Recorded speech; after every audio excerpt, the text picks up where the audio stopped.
Hey, I just got done fabbing up the brackets in the passenger seat here in the Chevelle so my son can ride. Check it out. So we got the original seat rails and I'm putting the aluminum cross pieces in.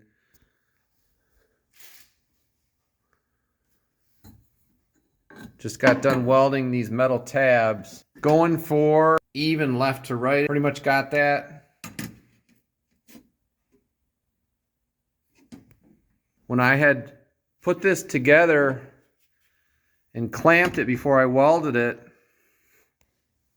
I was going for an even bubble, but you see how far off that is from even, right? That would be even right there. I sat in the seat and it actually did not feel strange to be angled back. The factory floor pan angles it back. It did not feel strange. The seat itself has a 17-degree layback, but it didn't feel weird, so I just went for it this way. Plus, have it be even front to back, like that kind of a deal.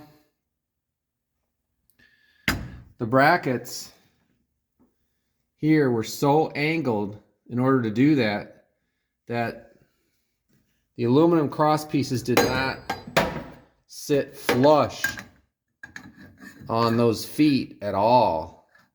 Those feet, like picture this foot like twisted clockwise like that. It was crazy. And then you got front to rear too. So now, if you look front to rear,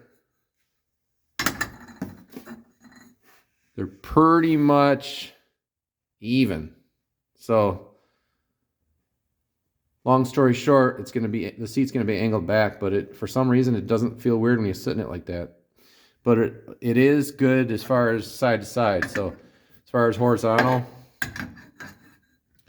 it's more or less even. So we're gonna go with this. Now that the tabs are welded on, I can drill the aluminum and sit in the seat more and keep checking it, but that's the way it's gonna be. Nimrod Shop, signing out.